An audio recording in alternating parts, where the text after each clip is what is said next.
Hey folks, it's Michael with the Reason RX podcast. It's been a while, but we've been all busy here. Melanie's not able to make it today, busy working, momming around. So just Scott Harris and I, a constant guest co-host, Scott, helping us out.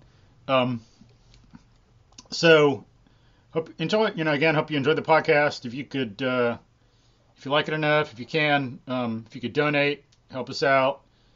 Um, Let Melanie get some new headphones, help support the show and grow it and market it and stuff like that. And, of course, if you could share it with other people parents, students, administrators, principals, it'd help improve the culture, help improve education in some very important ways. A lot of people out there have some, good ideas, but they're more superficial. What we really need is to get deep and get to the essence of education and thinking and being human and fix education that way, because it's not going to happen any other way. It's not going to get fixed by adding more computers and doing the same old thing. Then all you have is computers doing the same old thing, or making a bunch of videos and putting them online and calling yourself great, because all you're doing is using the same methods that are from Platonic and John Deweyan methods, and they're failed, do not work. But we got to get the philosophy right, things like that. So we're just going to be talking a little bit today with Scott. I don't have a lot prepared, so we're just going to be playing it by ear and stuff like that. We've all been busy, so I haven't had really time to prepare for some good topic. We got some going, but I want to wait for Melanie to be here for some of these that we've prepared for a little bit. Have some guests coming up too. But today we're going to talk with Scott Harris, and in some schools, one of the latest like fads or pushes is emotional wellness, social emotional wellness, stuff like that. And so we're going to get into the pros and cons, kind of put things in context in that regard. But so it's not coming up in anything I do, but it's coming up where some stuff Scott has to deal with. So Scott, could you tell the listeners more context about what's going on and what exactly some schools and districts are doing and what you think about it? Sure. I think a lot of this grew out of the movement against bullying, which certainly was a good thing. Mm-hmm. And the idea that kids carry a lot of baggage with them, and how can they learn if they have emotional issues going on, or how can we better support them if they have these issues? And so it is certainly true that a lot of kids do have issues. I guess one of my objections is, these fads do come along in which all of a sudden we pay attention to something and we dump a whole lot of resources onto it, and then next year we discover something else. And so these programs often aren't very long-lived. There also doesn't seem to be much of a general strategy as far as how this kind of support will be implemented in the classroom. It's, we see some videos, we talk about it, we're told to do it. But as a student the other day, and I seen her coming to class crying a couple of times. I don't know if she's fighting with her boyfriend or what. But, do you want to talk in the hallway? And, yes, no. But in two classes back to back, she had to write an essay about things that were bothering her, because this is how those teachers were choosing to address emotional support. And she said, I can deal with this stuff if I could just not have to talk about it every period. Mm-hmm. And that's one of my complaints, is there's just this blind, people are just throwing this stuff out there in class without really thinking about, trying to see what sticks. Mm-hmm. Yeah, so as a lot of people know, there seems to be a lot of emotional problems and inability to adapt. A lot of kids nowadays. Um, and so, what some schools to try to address that, thinking that that is the main problem or the only problem that we need to make education function better, they're trying to have some of these social wellness programs or emotional wellness programs or whatever. If we just do that, then learning will be perfect. In some states, I think Florida has passed a law in which kids are going to be granted, I think it's 4 mental health days, right? So they'll count as excused absences. Um, mental health days used to be the weekends. Mm-hmm. So I get that kids, again, are going to need support. But I think you also open up a bit of a Pandora's box because now everybody figures they've got 4 extra days they can burn, whether they need them or not. Yeah. And again, is that the best way to support kids? Or is it through perhaps most schools have counselors, sometimes social workers, right? Would that person be better to address these kids' needs than them just taking off? Yeah. And maybe some of that comes from the need of every human being for recovery time when someone they know dies, something like that. But I think the problem with this 4-day thing is then it's all of a sudden going to become very rigid. You get 4 days. That's your thing. And then they're not, it becomes this like bureaucratic thing and this like platonic idea. And instead of dealing with the reality of the kid and seeing what every kid needs to recover from something like that and giving them freaking 6 weeks off if they need it, because some of that stuff is hell. Every person knows, like most adults, when you lose someone, it is not pleasant. It is hell. You cannot function very well. You're not a machine. And kids are like that too. It's not just 4 days. They might need 6 weeks, and that's going to like destroy that. And that is one problem with trying to solve it through a law. At my school, Yeah. one of the attendance codes is an X for extenuating circumstances. And so at the judgment of the administrator for a situation that you're describing, those absences don't count against the kid.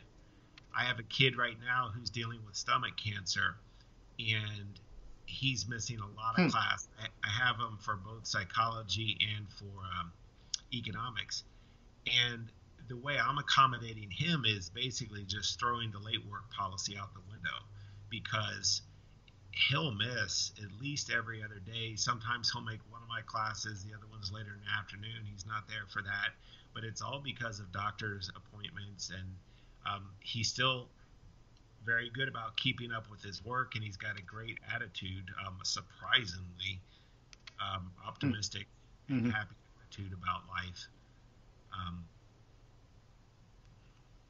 Yeah, hopefully Florida's not quite doing that, what I'm thinking they might be doing. Hopefully they still have a better policy. It's just the 4 days is a separate thing, but we'll see. I can just see how that could become an excuse, at least for some people. It could be all like, because that's what some of it is in the first place. It's like everyone's got to be there at 7 or 7:30 or whenever the school starts. Everyone leaves here. The bell goes. Everyone goes off, from class or to class. There's no, very little grasp or very little consideration of individual variation. Individuals are fundamentally real, not groups. And another concern is, again, lacking in kind of overall strategy other than just supported, is what's the optimal level of talking about this? We have 55-minute classes. How much of this are we going to dedicate toward tending to emotional needs, or are we just doing it as we see it, or is this supposed to be built into the lessons? But more is not necessarily better. There's an optimal level of talking about this.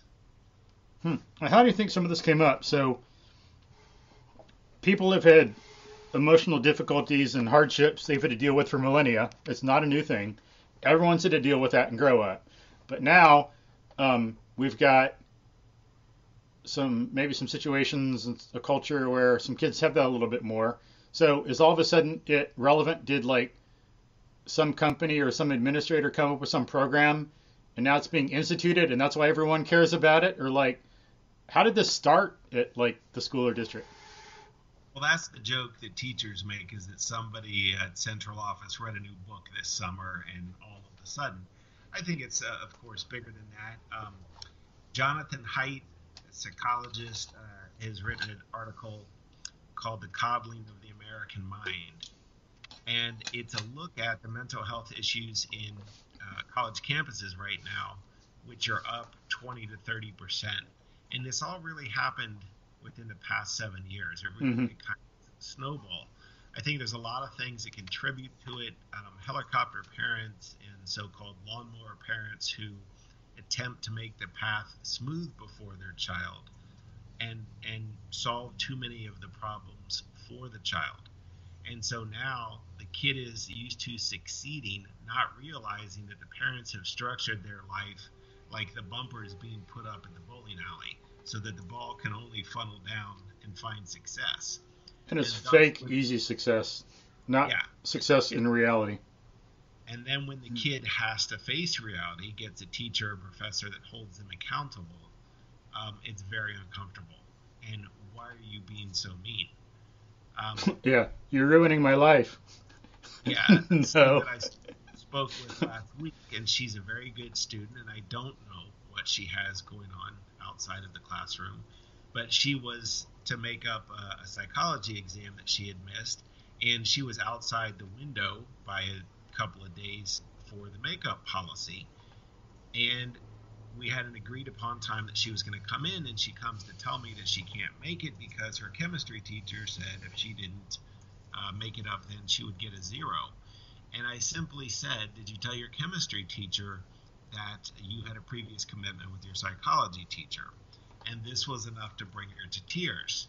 And I think she felt that I was chastising her, which I guess in a mild way I was. But I simply wanted to reiterate the policy with her and get her to realize that when you commit to something, you need to honor that. Now, I wasn't going to, make her take mine and then she gets a zero. So I gave her, right, we rescheduled it. But that's not the kind of thing really that should move a kid to tears. Yeah. And then, um, why didn't the chemistry teacher see if she had anything else going on? Also, it's like, we're adults. You're supposed to be professionals. Communicate like a professional. Exactly. And, by the policy, I could have given her a zero because you get basically a day and a half to do the makeup work. Now, it's true that if you miss, um, the whole day, that you could have multiple things to make up, and therefore, I always tell them you need to talk with your teachers at least within that day and a half makeup period. And if it can't all be done, then we can schedule it. But what you can't do is show up 4 days later and say, oh, by the way, I need to do that thing, which is what she did in this case. Hmm. And fine, she's a teenager, but I am going to reiterate the policy with you. And again, that shouldn't be something that is that big of a deal. Yeah, so this is something that someone at that age should be able to deal with, but um, they're not. And it's like maybe this is the kind of thing that some people think they need to address with this emotional wellness stuff. Um, and so that'd be one example of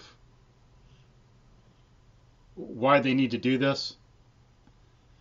Do you Well, I'll think? give you another example is a lot of students will come ask you something that's on the syllabus, and that's happened since time, began. But you say, well, did you look at the syllabus? And they say, oh, I just wanted to be sure. I don't know where they learned this line, but I think they get praised for it because, I say, yeah, but did you read the syllabus? Oh, yeah, I know, but I just wanted to be sure. I said, wait, answer the question. Did you read the syllabus? Did you check the syllabus? And they don't like this. They're used to, I just wanted to be sure, and then the teacher praises them for asking. I'm not praising you for asking. That's not praiseworthy.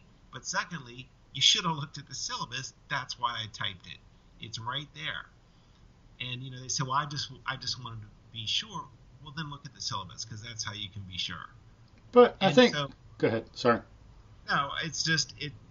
I think they're used to being praised for so many things that, again, direct criticism or getting them. And it's not even criticism as much as it is getting them to reason through, how do I solve these problems? Mm-hmm. A, right, check the syllabus. And then if it's not there, then you go to the teacher. But I think it probably not with all the kids, but with many or most that do something like that. I think a fundamental thing there is not being able to think for themselves, not being independent. It's not in our culture. Because I know for a fact from my own experience that's happened. That's the way I was when I was younger. If I'd read something or like learn something more on my own, like I wouldn't grasp it. It wouldn't have the reality of being true. But if maybe I'd read it or someone would say it, then it would have the reality of being true. Um, Thankfully, I got out of that and learned how to like figure things out on my own. Got a better epistemology, but given the culture, the philosophy, epistemology predominant, I think that's a fundamental issue that makes the kids do that too. Well, and they, because I'll talk to them about it sometimes, and they're like, well, I feel like you're judging me. And I say, I Interesting. am. I am judging you. In the same way that your employer is going to judge you, that your college professors are going to judge you, right? You're not in trouble. I'm not penalizing your grade. We're just having a talk about procedure and method. So we're judging that the way you're going about it is either inefficient or not the right way, and we're trying to teach you the new one. This is a good thing, But again, I think and these are high-achieving kids. They're very used to succeeding.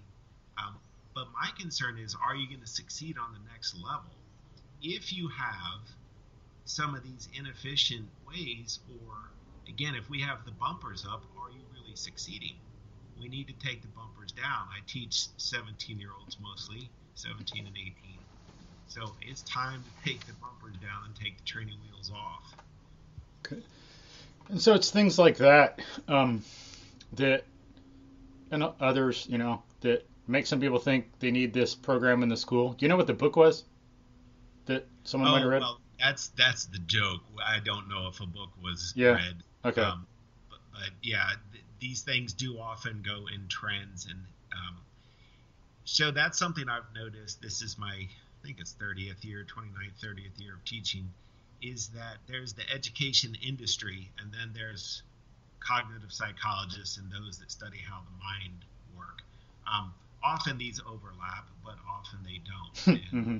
anybody who's been through high school can reflect back and think of the fads that came through education that was going to make everything great and didn't really change much.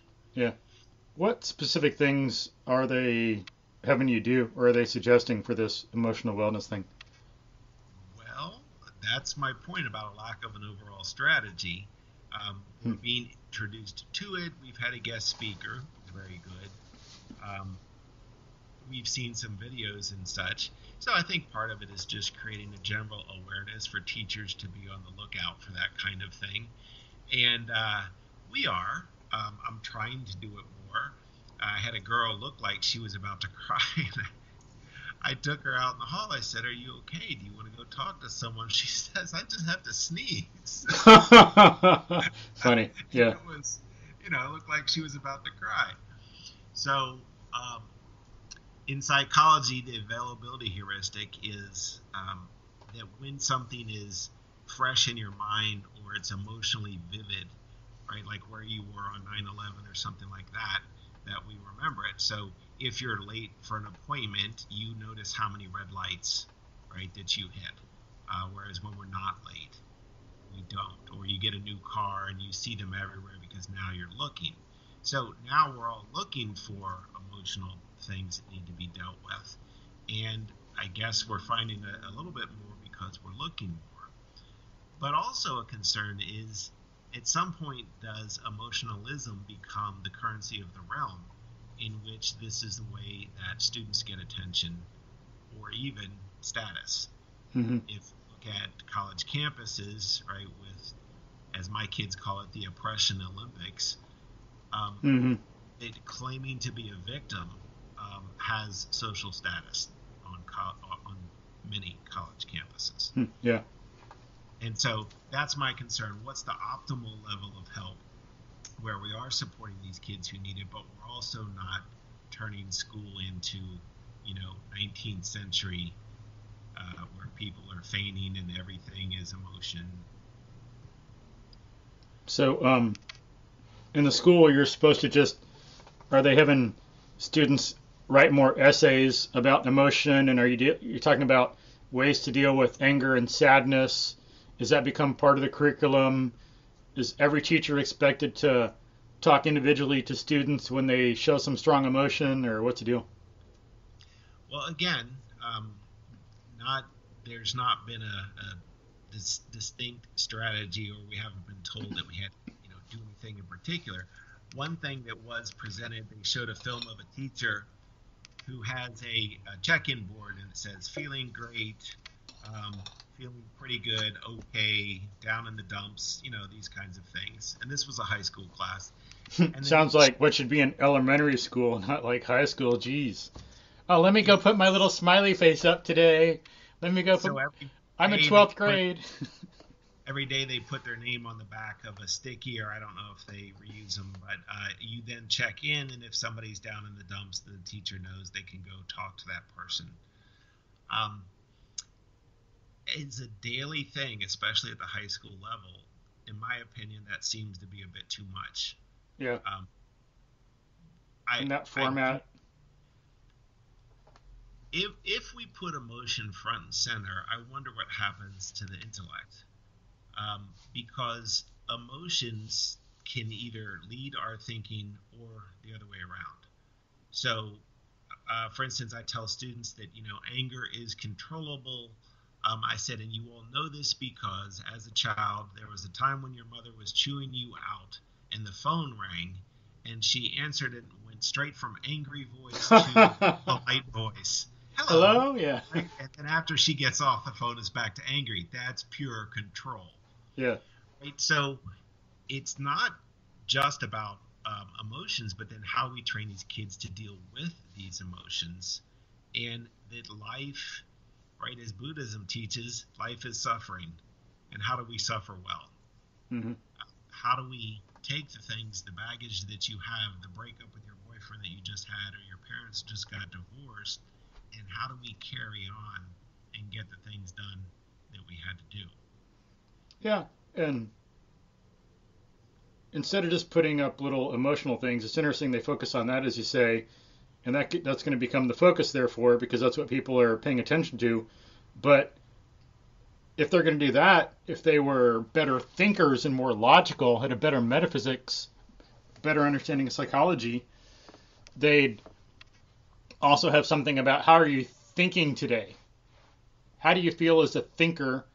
How are you emotionally? How are you a thinker? So maybe you'd put up a frowny face and then an Einstein. I'm sad, but I feel like an Einstein today. Well, and what training do teachers have specifically to help kids delve through their emotions? Yeah, or logic. None of them are trained in logic whatsoever, or science, really. Do parents want teachers delving through their kids' emotions? Right. Again, we all want our kids to be supported by a teacher when you can tell they're having a bad day, but do we want sit-down sessions where we sort through this kind of stuff? I've been teaching psychology for 30 years, but I tell them I'm not a psychologist. It was my minor in college, right? And we're not here to do therapy. Yeah. I had a student, we did a behavior modification project where you pick a bad habit, so nail biting or speeding or whatever it is that you want to work on. And we're very successful in getting these kids to change these habits.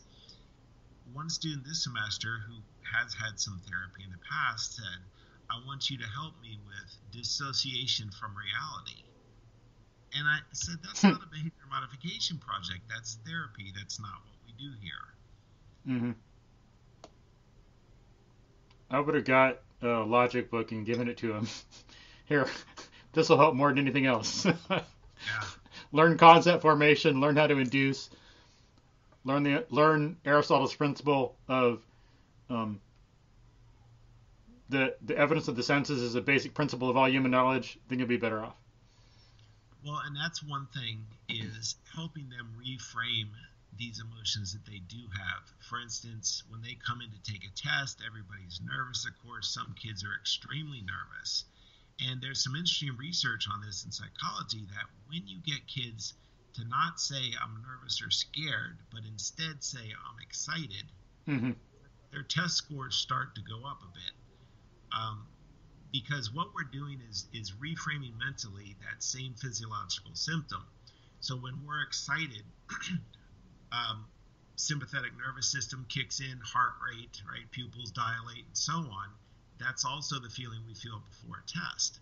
So getting them to reframe it, that they're excited instead of stressed, is getting them really to start looking forward to taking tests. And that's one of the, I use that as a strategy.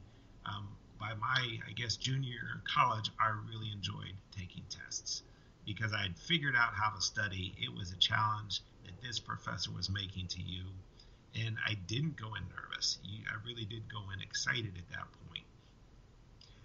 And so I think, there's definitely been an increase in standardized tests and all that stuff. We all know about that. Well, heck, we need to teach these kids how to embrace that. Tests aren't going away. So how do we get good at it? And not, having breakdowns and saying, I'm really smart, I just don't test well. Mm-hmm. Yeah. Not a thing. Yeah. And the way you do that sounds better. Kind of, and the way you put it could be a little misleading. It's not just teaching them to reframe, but it's getting people to think about, well, maybe I'm saying the same thing in a different way, but getting them to look at things in a different context, integrate more, connect more, look more at the big picture, because a lot of them come in all wrapped up and balled up and focused on their emotion, the stress, and it's not just kind of reframing it as, well, pretend it's excitement, but it's like, whoa, step back and look at the big picture and see everything that's going on. And that's going to help them in high school, college, adult life, just as you said it helped you in college.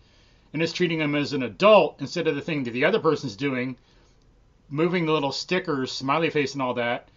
Because, I mean, if the teachers were more logical and would integrate, they'd know, what did you not like when you were in high school? What do kids all over the place not like? Being treated like a little kid. A lot of them know, most everyone knows that high school kids don't like being treated as if they were in elementary school, which they are treated like. So stop doing it. Don't do the stupid little stickers. Teach them how to be an adult, because it's like, by God, they're going to be an adult soon. So please, by God, help them.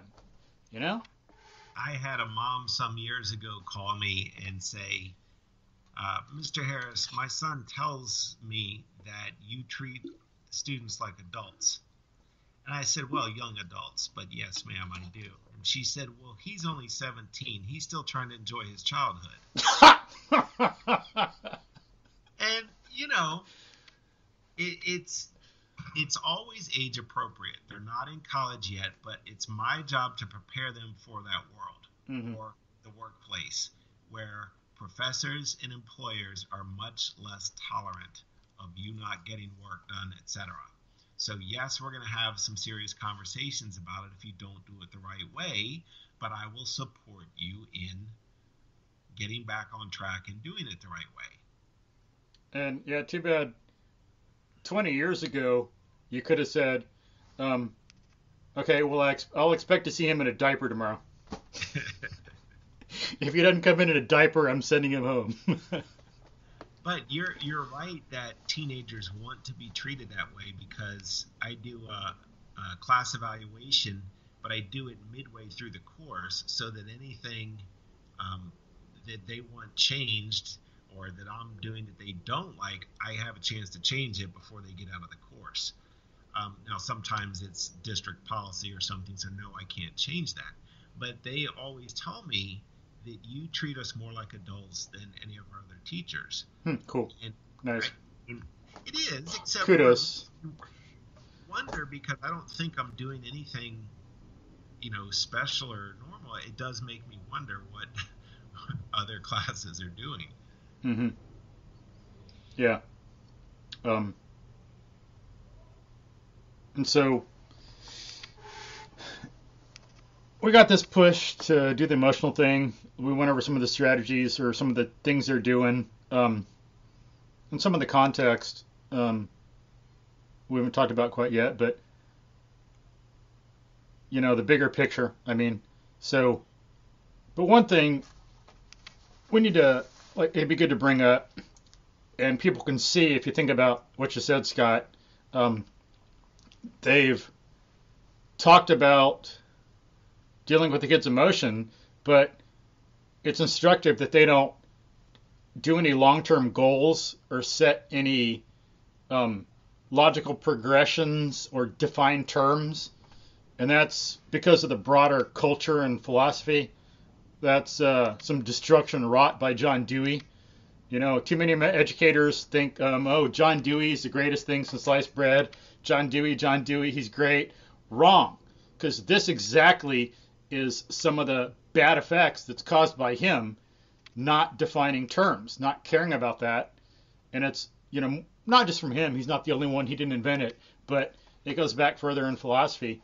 But if they would define exactly what they're doing, what emotions to deal with, what some concepts are, and then identify logical progression of goals, then they would have a more successful program. But they can't because they don't know logic, and it's not in the culture.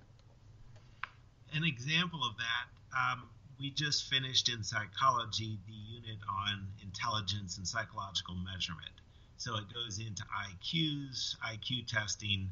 We talk about the SAT, right? How we know that these are valid testing instruments, what are they testing for, etc.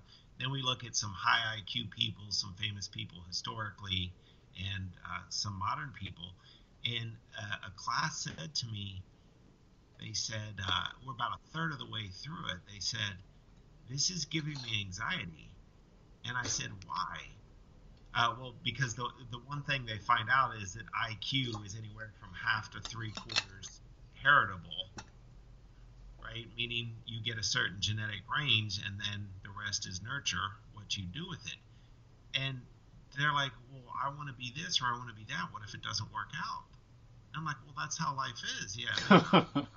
Med school may not happen, but they've bought into that whole blank slate notion that as long as I work hard and if I go to the right school, then surely I will, right? The dream will happen exactly as I have it planned. And that's emotionalism. That's not really reasoning and thinking through things. Mm-hmm. But even then, that half to 3/4 is a hell of a lot. Oh, everyone can do a lot with it. Oh, yeah, there is a tremendous amount. But again, not everybody is going to be a pediatric neurosurgeon, right? Mm-hmm. That job requires a certain amount of IQ. Being a nuclear engineer requires a certain amount of IQ.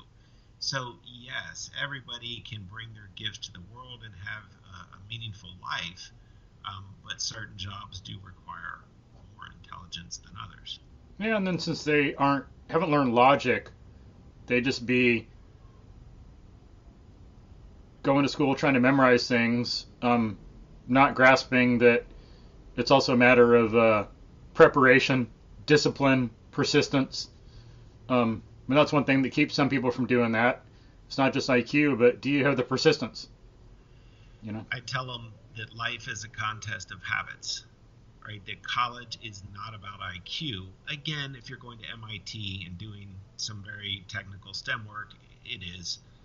But college is mostly about showing up, studying, having the habits, and not so much IQ. Mm-hmm. Yeah, a lot of social stuff. Just about a lot of memorization because, again, just as in high school, no logic, very little.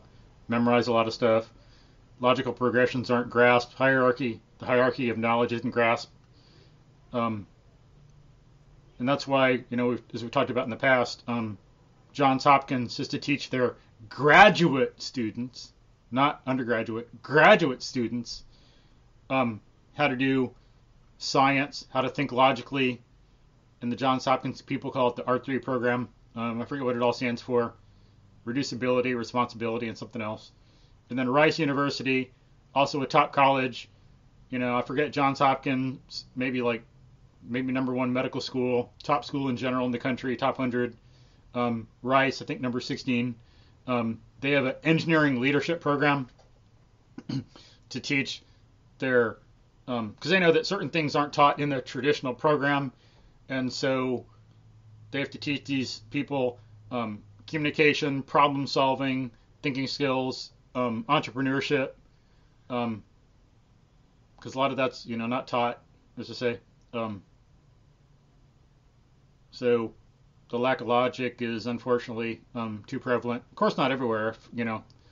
If people didn't know it at all, they wouldn't know to have an R3 program or an engineering leadership program, and Scott and I wouldn't be here talking, and so on and so forth. So of course there's some, but it's not prevalent as it should be, and then we'd have a much better functioning culture. We wouldn't have all these emotional problems. We're human. We're always going to have some emotional problems, but if things were different, we'd be better able to deal with them. We wouldn't have as many things like that. It'd be all peace. There'd be no war because everyone would be logical. Well, that's another thing that I try to include. It's covered a little bit in psychology curriculum, is the cognitive biases, right? Like confirmation bias or the gambler's fallacy. Teaching them better ways of thinking. Certainly, we push a lot of getting them to understand correlation is not causation. Mm-hmm, good, yeah. Daily, you can find some journalist, right, who says, because this correlation, this thing is causal, and it's just bad thinking. Mm-hmm. And then that's at the root of a lot of the kids' inability to deal with their emotions too. Because, if we want to deal with our emotions, we have to, surprise, think about them. We have to, surprise, process them. But did they talk about that in school, in the programs? Did they do that much? We need to teach the kids how to be logical, how to think, how to process things and put things in context. What's the bigger picture? If you're stressed for a test, think, whoa, is something else going on? Is it not really the test? Or am I underprepared? So to solve it, it's not the emotional problem, but it's because I didn't prepare, and I have this feeling of anxiety, which is a good thing. It's great to have this because this tells me I care about the test, I care about some of this, but I didn't prepare enough. So what steps can I do to prepare? Did they do that?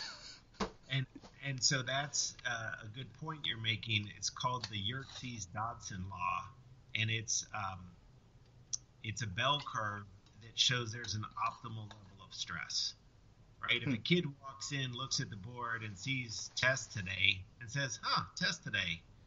I actually had a kid do that once. He didn't know we had, right? He was and didn't particularly care. Okay, that's too little stress. You should care more than that about your life. Unless you're so damn good that you can just knock it out. I don't care. I got this. But again, then the other end of that is the kid that comes in and sees it and starts crying, which I have had, right, and breaking down because they're so nervous about the test.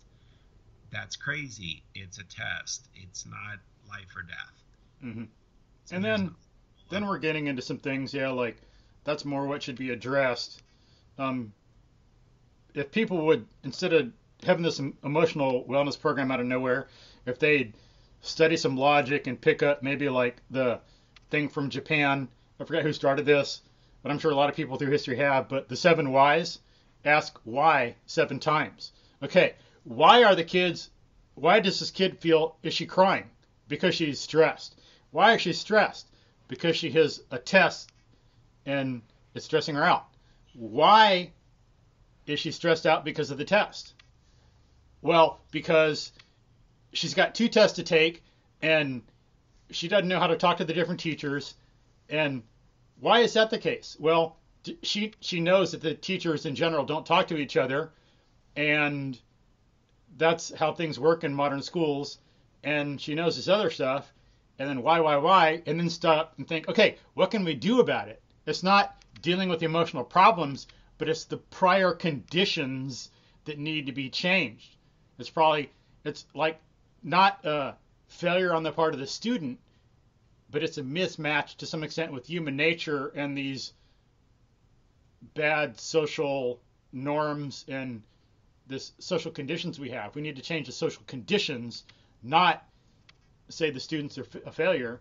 And then if we change the social conditions, we're not going to have these emotional breakdowns as much.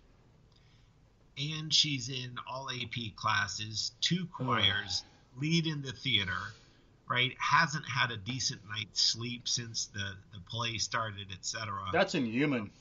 And is spread so thin. Yeah. And then thinks that if I don't make all of this happen and get good grades, I won't get into the right school, and then my life won't turn out and the dream won't happen. We're setting these kids up to live unrealistic lives with unrealistic expectations. And then we wonder why they're neurotic and emotional. Yeah. And some parents or kids might say, but that's the world we live in. I got to deal with it. No. Do you want to have a neurotic breakdown? Do you want to be unhealthy? You know, like, it's not the world we live in. It's the world you're pretending you want to live in, and it's not right. Well, and that's what I asked him. I said, well, are you happy? And, then I mockingly pretend that I'm them, and I go, wait, happy wasn't on the checklist. It was good grades, good school. I didn't know we were supposed to be happy, too. Yeah, I tell them to go to the 3rd best college you can get into, because this unending pursuit that I have to get the right school, right, a good school, not just get into any college and so on. And really in college, you want to be a bit of a big fish in a small pond. You're going to get more attention from your professors. You're going to get internships, maybe get grad school paid for, instead of just clearing the hurdle to be into a university that looks good with a sticker on the back of mom's SUV. And then if things are so damn good at some of these great colleges, why the hell does Rice have to have a special program and did Johns Hopkins have to have a special program? It's like, what the hell are you trying to prepare for? It's just a bunch of memorization and crap. You're not going to get out of it what you think. That's why, like, Arturo da Costa Duval at Hopkins has said that, he made the joke that more and more papers are being retracted from bad science. So in 5 years, the number of bad papers will exceed the number of good papers or something like that. It is striking to me how little interest universities have in high schools until they don't like the product that they're getting, and then they set up those programs. I've spent my career reaching out to various college professors and different organizations of college professors, trying to make bridges and find out what they want. Zero interest.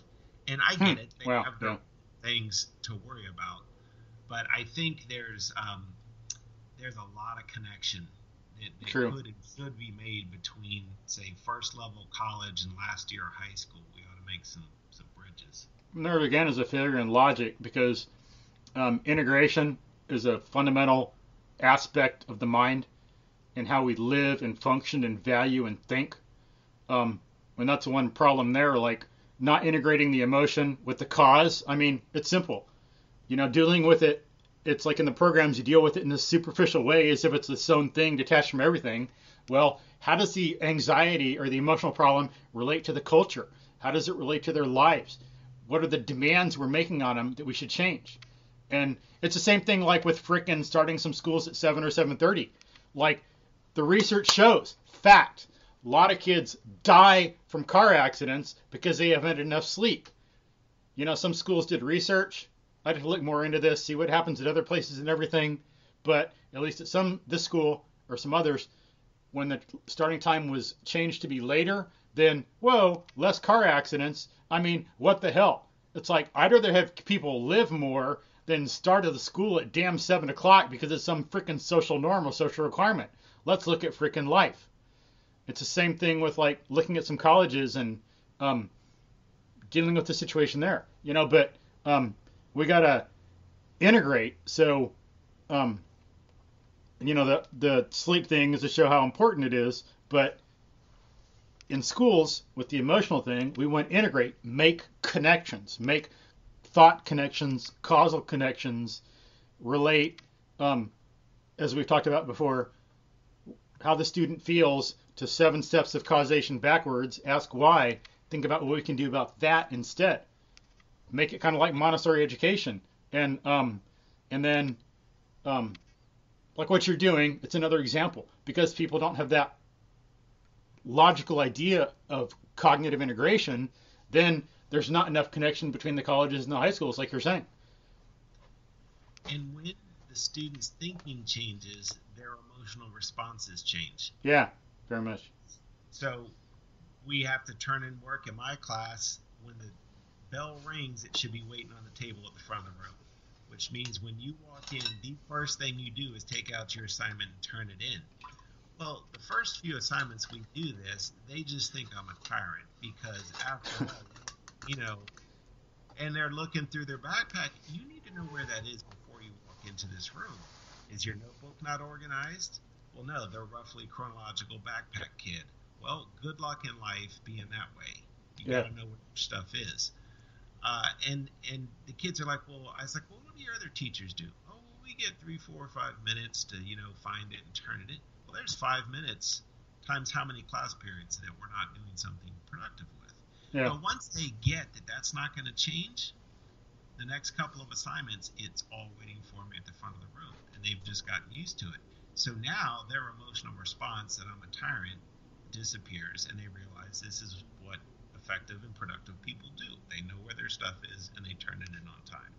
That's another good example of something easy to do. It's very effective. That'll avoid some of the emotional problems.